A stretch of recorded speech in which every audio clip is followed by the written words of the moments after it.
Inter pass అయిన students కి practical learning and industrial exposure తో 100% ప్లేస్మెంట్ ఇస్తుంది ఐ క్రియేట్ డిగ్రీ కాలేజ్.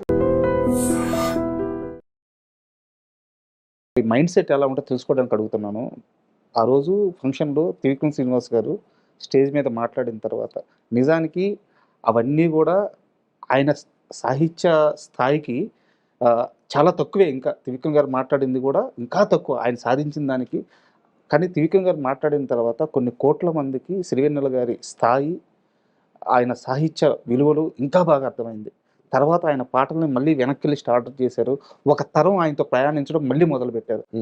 అంత గొప్ప మాటలు విన్న తర్వాత ఇంటికొచ్చి కనీసం ఆయన వాటిని ఆ మాటలను తీసుకోగలిగారా? నెత్తినెక్కించుకోగలిగారా? ఆనందపడ్డారా? మురిసిపోయారా? అసలు ఆయన మానసిక స్థితి ఏంటి ఆ వీడియో ఆ స్పీచ్ తరువాత? అంటే ఆయన at the end of the day ఒక కళాకారుడికి ఏం కావాలండి? ఖచ్చితంగా చప్పట్లు, ఒక ప్రైజింగ్ కావాలి. ఆయనకి ఆయన ఒక చిన్న ఆయన అంటే ఎలా చెప్పాలి, ఒక చంటి పిల్లాడిని పొగిడినప్పుడు లేకపోతే ఏం చేసినా బాగా చేసావరా ఇది చెప్పినప్పుడు ఎలా మురిసిపోతాడో ఆయన అలా మురిసిపోతుంటారు.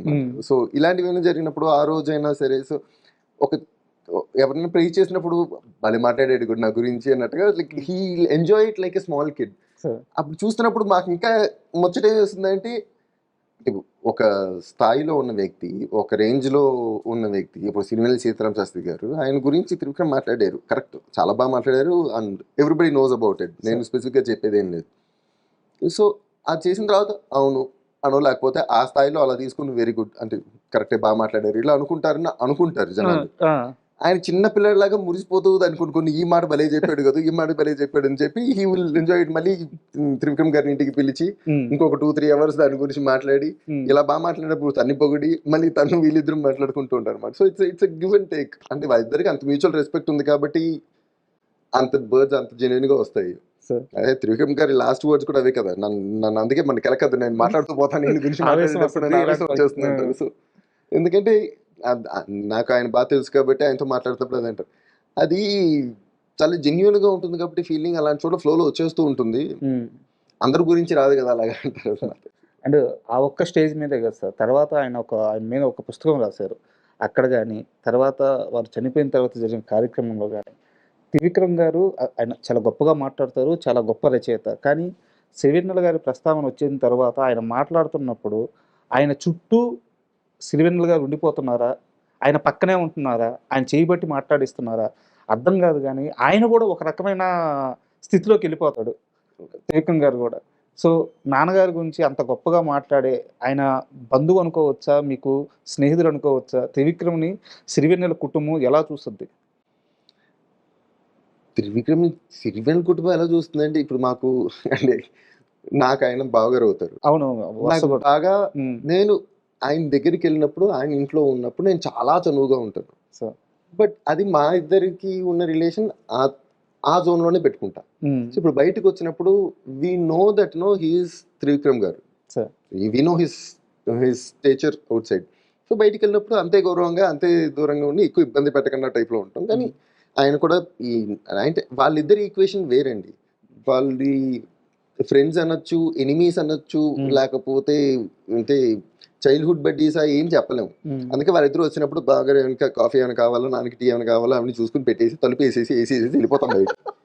ఒక 3-4-5 గంటల తర్వాత బయటకు వస్తారు. మధ్య మధ్యలో అప్పుడప్పుడు ఏమైనా మనకి సౌండ్లు వచ్చాయంటే ఒక కాఫీ ఏమైనా ఇచ్చేస్తూ ఉంటాం తప్ప ఇంకేముండదు. 3-4 గంటలు అంటే వాళ్ళు చిన్న చిన్న విషయాల నుంచి స్పిరిచువల్, రిలీజియస్, హిస్టరీ, కల్చరు, ఇంకా యు నేమ్ ఇట్.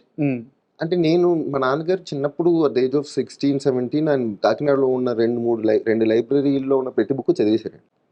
సో అంటే ఈజ్ వెరీ వెల్ రెడ్.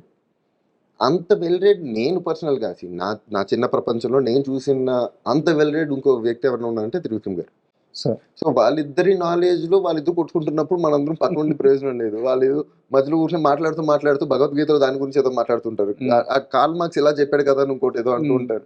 తర్వాత గాంధీజీతో గురించి ఏవో మాట్లాడేస్తూ ఉంటారు. సో అంత వైడ్ స్ప్రెడ్ మనకి కష్టం అని చెప్పి తలుపేసేసి బయటకు వచ్చేస్తూ ఉంటాం. ఇద్దరి మధ్య పోట్లాట కూడా ఉంటుంది, డిస్కషన్స్ చాలా హాట్ గా జరిగిపోతుంటాయి. అంటే ఈయన ఏదైనా చెప్పగలరు, దాన్ని అంత క్లియర్ గా నెగెట్ చేయగలిగినంత ఇన్ఫర్మేషన్ ఈయన దగ్గర ఉంటుంది. సో వాళ్ళిద్దరు కొట్టుకునే ప్లేన్ కూడా అక్కడెక్కడో ఉంటుంది కాబట్టి మీకు కావాల్సిన ఏమైనా ఉండే చెప్పండి తెచ్చిస్తాం. మీ కొట్టుకోవడం గురించి ఇంకా అంటే వాళ్ళకి ఇంకెవరు అక్కర్లేదు కూడా, వాళ్ళిద్దరు మాట్లాడుకుంటున్నప్పుడు 12 గంటలు అలా మాట్లాడేసుకుంటుంటారు.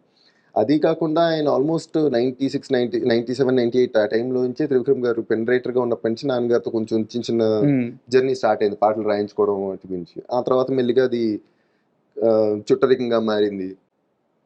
సో వాళ్ళిద్దరి relationship it evolve for couple of decades, ఒక 22 ఇయర్స్ వెళ్ళింది.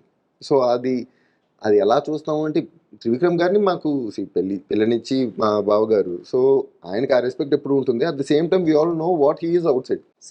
మా ఇంటికి వచ్చినప్పుడు ఆయన అంతే చనువుగా మా అందరితో మాట్లాడతారు, బట్ వి సీ హిమ్ అక్కడ ఉన్నప్పుడు మేము ఎలా ఉండాలో అలా ఉంటాం. బయటికి వెళ్ళినప్పుడు ఆయన ఏంటో మా అందరికీ తెలుసు కాబట్టి we always give that respect to what he is. So it's అంటే ఆయన చూసాను, but he is a very important part of the family. అంటే very very important part of the family. మీకు ఇది షేర్ చేసుకున్నారో లేదో నాకు తెలియదు కానీ చాలా ఎర్లీ స్టేజ్లో ఆయనతో పాటు కలిసిన మనిషి అని చెప్పారు కదా. సో ఒక ఇన్సిడెంట్ ఉంది సార్. బోడి చదువులు వేస్ట్ నీ బుర్రంతా భోంచేస్ట్ అని ఒక పాట ఉంటుంది అనమాట. ఆ పాట ఆయన సినిమా కోసం రాయలేదు, వేరే పాట కోసం కూర్చొని ఆ పాట రాక ఆ సందర్భము, ఆ సిచ్యువేషను, ఆ భావము ఆయన కూర్చోలేక అక్కడ ఆ సమయంలో ఈ పాట రాసుకున్నారు. అవున వేరే ప్రొడ్యూసర్ వచ్చి ఈ పాట నాకు నచ్చింది, మోహన్ గారు అనుకుంటాను, ఎడిటర్ మోహన్ గారు అనుకుంటాను, మనసిచ్చి జుట్టు సినిమాకి నాకు ఈ పాట నచ్చింది, ఈ పాట పెట్టుకుంటా అన్నారు. ఆయన మురిసిపోయి వెంటనే ఎవరో ఒకరే చెప్పాలి కదా, ఆ పక్కనే ఉన్న ఆయనకు ఆనందం కదా. అంటే పాట అమ్ముడుపోయిందన్న ఆనందం కాదు, అది పాట సమాజంలోకి వెళ్ళిందన్న ఆనందం. తీసుకో బయట ఉంటే అక్కడికి వచ్చి ఆ పాట చెప్పారంట. మీకు సిరివెన్నెల గారికి మొదటి పరిచయం బాగా ఆయనకి మీరు రిజిస్టర్ అయిన సందర్భం అంటే అప్పుడు నేను చెప్పిన మాట ఏంటంటే, ఆ పాట నేను బాగా అర్థం చేసుకున్నాను.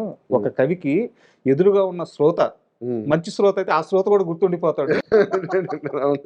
అలా సిరివెన్నెల గారికి నేను గుర్తుండిపోయిన మొదటి క్షణం అదినే ఆయన షేర్ చేసుకున్నారు. సో అక్కడి నుంచి ఇంత పెద్ద ప్రయాణం. అంటే చాలా మంది అబ్బా భలే రాశారండి, చాలా బాగా రాశారండి, అసలు ఎలా రాశారండి అన్న విషయం వరకే 99% of the people can talk. So ఇప్పుడు ఆయనే వచ్చి కూర్చున్నా మనం మాట్లాడినా కూడా ఎలా రాశారు సార్, ఏం రాశారు సార్, చాలా బాగా రాశారు సార్ అని చెప్పడం తప్ప they can't contribute anything more to the song. So ఎక్కడో ఒక త్రివిక్రమ్ గారు, విశ్వనాథ్ గారు ఇలా ఆ స్థాయిలో ఉన్న వాళ్ళందరూ మాత్రమే దే కెన్ కాంట్రిబ్యూట్. అంటే ఆయన వర్డ్స్లో ఉండే డెప్త్ని ఇక్కడ ఈ వర్డ్ రావడం వల్ల ఎన్ని లేయర్స్ మన సాంగ్ మారిందని ఇవన్నీ చెప్పగలిగిన వాళ్ళు వీళ్ళే. అందుకని he'll enjoy conversations with them more. అంటే నేను రాసిన పాట అద్భుతం అని చెప్పేస్తూ ఉంటారు అందరూ, వాళ్ళకి అంతే అర్థం అవుతుంది కాబట్టి అది అద్భుతం మాత్రం అనుకుంటున్నారు, కానీ ఎందుకు అద్భుతం అయిందన్న విషయం వీళ్ళే చెప్పగలరు సార్. అండ్ ఇంకోటి, నాన్నగారు ఇచ్చిన ఆస్తి అంతా మీ దగ్గరే ఉందా? ఒక నిర్మాత దగ్గర మీ ఆస్తి ఉండిపోయింది, తెచ్చుకుంటారా? ఆయన చెప్పినట్టుగా చెప్పాలంటే ఇది అందరి ఆస్తి అయింది, అది ఎవరికి ఏ ఒక్కరికి చెందింది కాదు. సో అది అందరి దగ్గర ఉంది, చాలా మంది నిర్మాతల దగ్గర ఉంది, చాలా మంది దర్శకుల దగ్గర ఉంది. ఆ నిర్మాత సెవంతి రవికిషోర్ గారు సార్, వారి ఆఫీస్కి వెళ్తే రోజు దేవుడి ఫోటోలు, ఆఫీస్లో ఏదో ఒక చిన్న ఫోటో ఉంటుంది కదా, ఆ పక్కన నాన్నగారు స్వయంగా చేత్తో రాసిన, అంటే ఫైనల్ వర్షన్ సాంగ్ కాదు, ఫైనల్ వర్షన్ కాకుండా ఆయన రఫ్గా రాసుకుంటూ ఉంటారు కదా. సో ఆయన వాళ్ళకి ఇవ్వకుండా ఆయన ఇంకా ఆ స్థితిలో ఉండడానికి రాసుకుంటూ వెళ్ళిపోతూ ఉంటారు కదా, అలాంటి ఇంత ఫైల్ ఉంది ఆయన దగ్గర. ఏం సార్ అంటే, ఈ పేపర్లని, ఈ పాటలని, ఈ అక్షరాలని చూస్తే నాకు రోజు స్టార్ట్ అవ్వద్ది, నాకు ఒక మోటివేషన్ వస్తుంది, ఇది నా ఆస్తి, కానీ ఎప్పటికైనా వారి బిడ్డలకు చేరవేస్తాను, కానీ ఇప్పుడే కాదు. అంటే వాళ్ళిద్దరి ఫ్రెండ్షిప్ కూడా లాంగ్ స్టోరీ, లేడీస్ టైలర్ నుంచి ఉన్నది వాళ్ళది. So they had so many years of journey. So and ups and downs కూడా చాలా ఉండే వాళ్ళిద్దరికి in terms of careers. So they were all supportive ఆ టైంలో, ఒకరికొకరు చాలా సపోర్టివ్గా ఉండే, they very good friends. So I think that part అయితే ఆయనదే, అది అందరిది కాదు, ఆ పార్ట్ ఆఫ్ ద ఆస్తి అయితే ఆయనదే. So he's worthy of it. ఆ పేపర్లు ఫస్ట్ టైం చేతితో పట్టుకున్నాను సార్, ఆ పట్టుకొని అవి అట్లా చదువుతూ ఉంటే చేతులు వణిగిపోతూ ఉన్నాయి. అంతకంటే ప్రివిలేజ్ లేదనిపించింది నాకు ఒక రైటర్గా. చదువుతుంటే ఒక 2 గాలి వెంట వెళ్ళే మారం మానుకొమ్మని, తల్లి తీగ నిందిస్తుందా మల్లె తీగని రాసున్నారు, రాసి కొట్టేస్తున్నారు వాటిని. ఉమ్.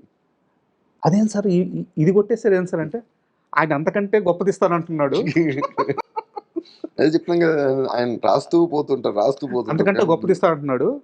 నేను చూసి లాక్కొని దండం పెట్టి నాకు ఇదే కావాలి, ఎందుకంటే వద్దు అయినా ఇచ్చిండరు. అని చాలాసేపు బతిమలాడితే ఆ 2 లైన్లకు ఒప్పుకున్నారంట. అంటే ఆ పేపర్లను చూస్తుంటే ఆ అక్షరాలని ఆయన పడిన ఆ మదనం ఎలా ఉంది ఇవన్నీ చూస్తుంటే అబ్బా అసలు అంటే ఇమాజిన్